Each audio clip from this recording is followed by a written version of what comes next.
jaribu kuwaridhisha wale unaoishi na wewe. Wewe kuna watu wako juu yako, alwalidan, wazazi wawili. Ishi hali ya kuwaridhisha nani? Wazazi wako.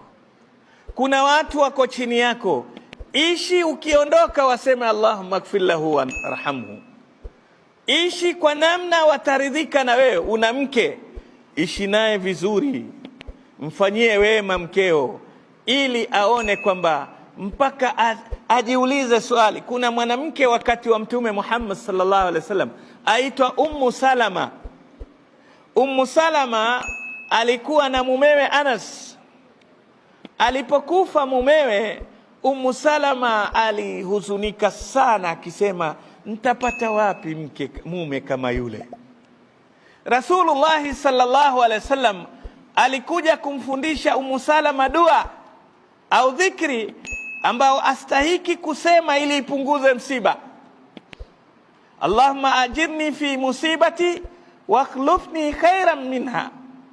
E Mola, nipe malipo, thawabu kwa msiba ulionifika, nipe ajr, na vile vile Allah unipe badali bora. Ummu Salama katika dua hii alofundishwa akasita, akamwambia Rasulullah, hivi kweli nitapata mume mzuri kuliko mume wangu Abu Salama?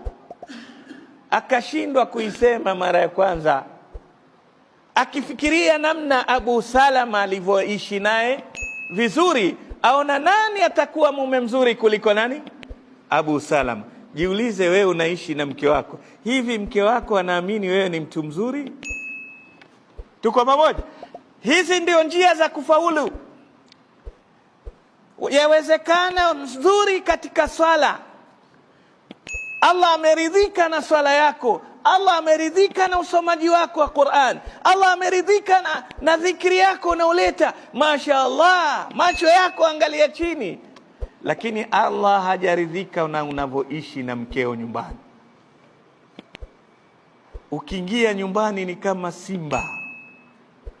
Siku ukimwaga mkeo asafiri, asema alhamdulillah, Allah ajalia amesema wiki moja hivi, wiki tatu ya Rabbi, asirudi mapema uangalau. Sasa wewe utakapokuwa waishi na familia kwa mfumo huu, hutoweza kufaulu. Kuna bwana mmoja msomi alikuwa amekaa na mkewe asoma historia ya Kiislamu,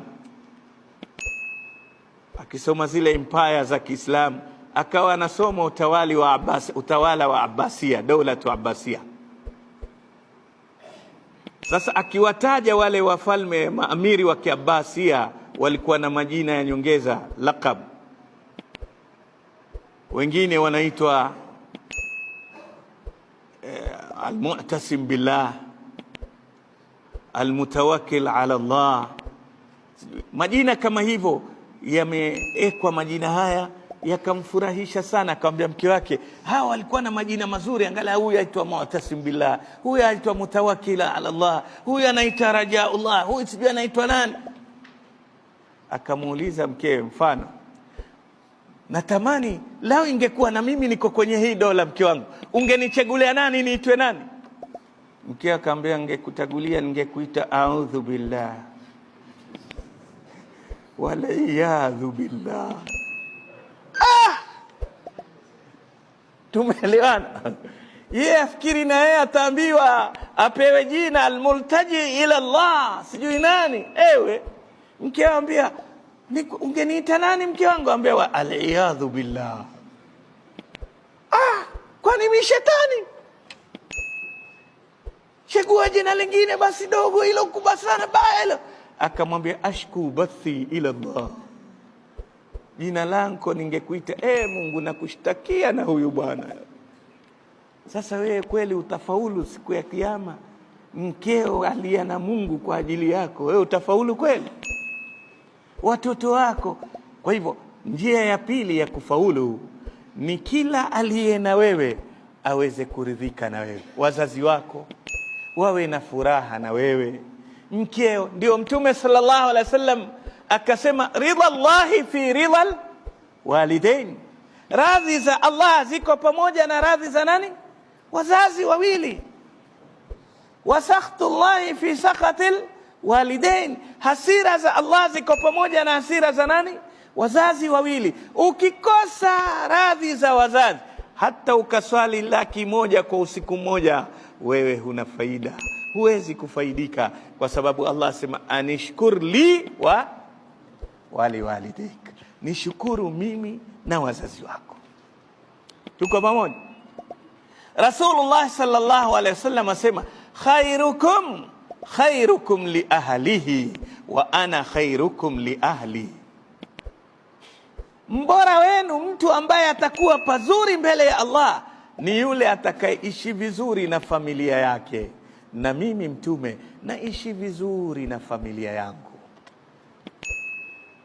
Kuna watu wana dini ni kuangangari, si ndio?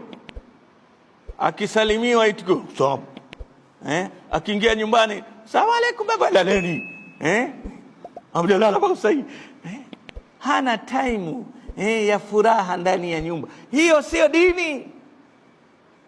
Dini uwe mtu mzuri ambao ukiondoka watu watajiuliza. Kun rajulan, kuwa ni mtu idha atau man ba'dahu yaqulun qad marra wa hadha al-athar.